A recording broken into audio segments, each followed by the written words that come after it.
आज डॉक्टर मोहन यादव जी मुख्यमंत्री जी की अध्यक्षता में कैबिनेट की बैठक संपन्न हुई है और उस बैठक में बहुत ही महत्वपूर्ण निर्णय लिए गए हैं। सिंचाई को हम सब ये मानते हैं कि ये वास्तविक विकास होता है, धरती से दौलत पैदा होने का मार्ग प्रशस्त होता है, उससे गरीबी बेरोजगारी दूर होती है। तो सिंचाई के क्षेत्र में कई योजनाओं की स्वीकृति आज मंत्रिमंडल में दी गई है, जिसमें राजगढ़ जिले की मोहनपुरा वृहद सिंचाई परियोजना की लागत 4,666 करोड़ रुपए, जिससे 1,51,495 हेक्टेयर की सिंचाई होगी। इसका जो रिवाइज्ड एस्टिमेट था, आज उसको स्वीकृति दी गई है। वहीं सीधी, रीवा और मऊगंज जिला और सिंगरौली जिले में लगभग 1,20,000 हेक्टेयर 1,20,000 हेक्टेयर में सिंचाई का रकबा बढ़ सके, क्षेत्रफल बढ़ सके, इसके लिए 4,167 करोड़ रुपए की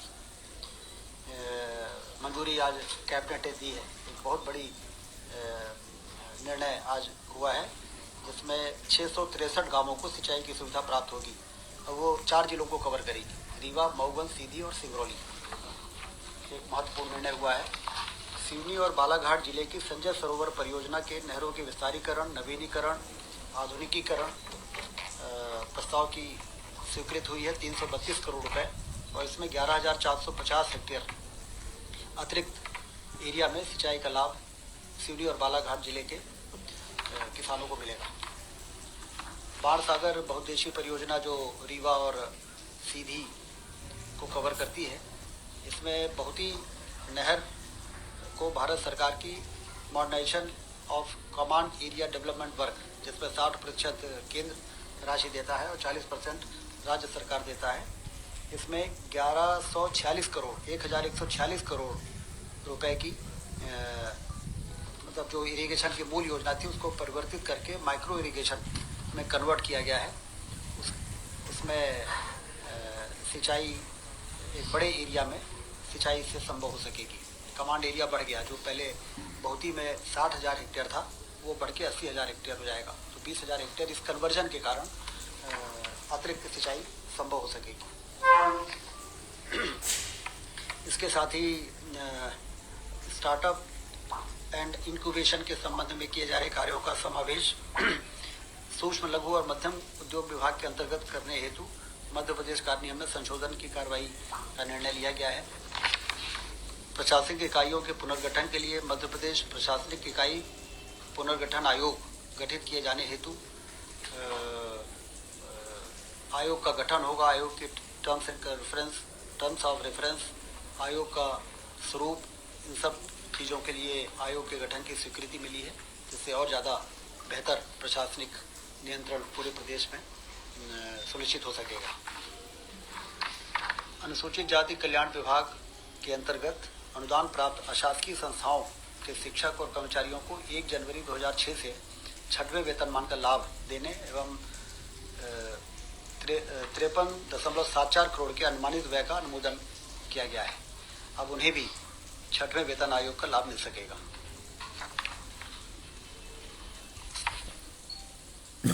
स्वास्थ्य विभाग से संबंधित एक महत्वपूर्ण निर्णय हुआ है।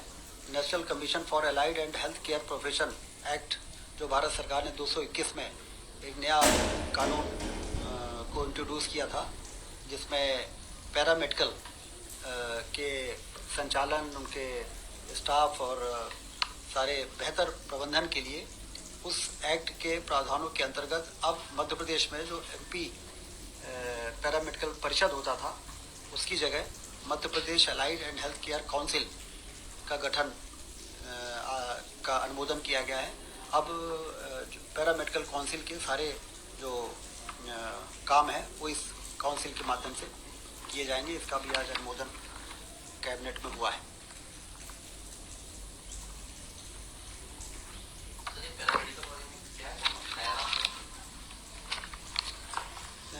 Madhya Pradesh allied and health care council, allied and health care council, पहले MP नर्सिंग काउंसिल था।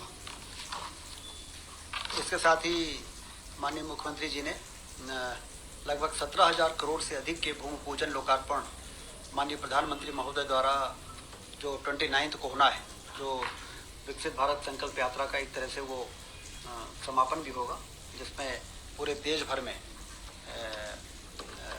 लोकार्पण और शिलान्यास के काम होंगे। तो इसमें ये वर्चुअली किया जाएगा। इसमें सभी मंत्रीगण अपने अपने विधानसभा से इसमें शामिल होंगे और जनप्रतिनिधि जो होंगे वो भी अपने क्षेत्रों में उपस्थित रहेंगे। लाखों लोग वर्चुअली इस कार्यक्रम में जुड़ेंगे और भूमि पूजन और शिलान्यास के कार्यक्रम होंगे।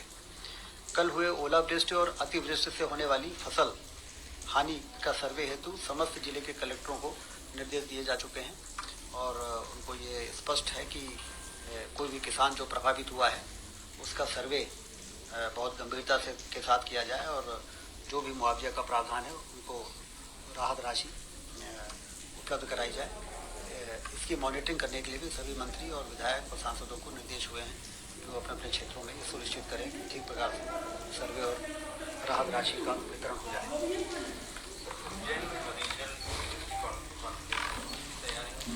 हाँ, 1 तारीख उसकी भी चर्चा हुई है कि 1 तारीख को जो वो रीजनल इंडस्ट्रियल कॉन्क्लेव होगा उसमें पूरे सिर्फ उज्जैन में वो हो रहा है, लेकिन पूरे प्रदेश में 5 इंडस्ट्रियल एरिया का भूमि पूजन भी होना है, नए इंडस्ट्रियल एरिया का।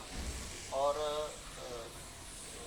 विभिन्न जिलों में जो इन्वेस्टमेंट के MOU साइन होंगे, तो सभी लोगों को ये है कि अपने अपने जिलों में रह के भूमि पूजन और लोकार्पण के कार्यक्रमों में वहाँ पर रहेंगे, जिससे उस एरिया में लोगों को ये जानकारी हो सके कि उज्जैन में हो रहे इस कॉन्क्लेव में हमारे क्षेत्र को क्या लाभ मिल रहा है। ये भी निर्देश माननीय मुख्यमंत्री जी ने दिए।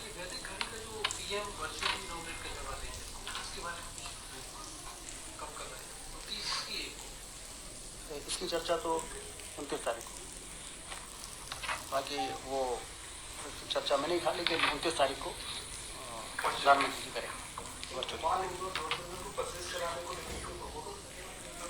हाँ, वो अपने 555 बसेस, ये दोनों नगरीय प्रशासन के दोनों निकालिए गए। बहुत अच्छा पॉइंट आप।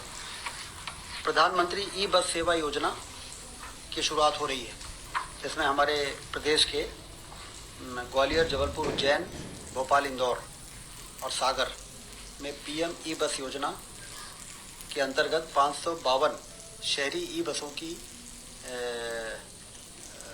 शुरुआत के लिए स्वीकृति दी गई है। इसमें केंद्र सरकार बसों को भी उपलब्ध करा रही है और 12 वर्षों तक उसके संचालन के लिए जो एंडम कॉस्ट है वो भी अवेलेबल करा रही है। इससे ई बस को प्रमोशन भी होगा और धीरे धीरे फिर उसका विस्तार किया जाएगा।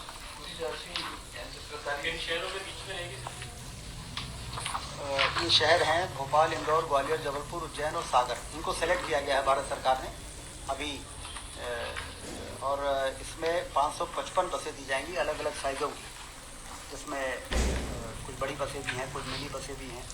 तो जैसे जैसे लोगों ने प्रस्ताव भेजे थे वो मंजूरी मिल गई है और 552 बसें मिलेगी। नगरीय निकायों के विकास कार्यों के लिए मुख्यमंत्री नगरीय क्षेत्र अधोसंरचना निर्माण में 800 करोड़ रुपए जो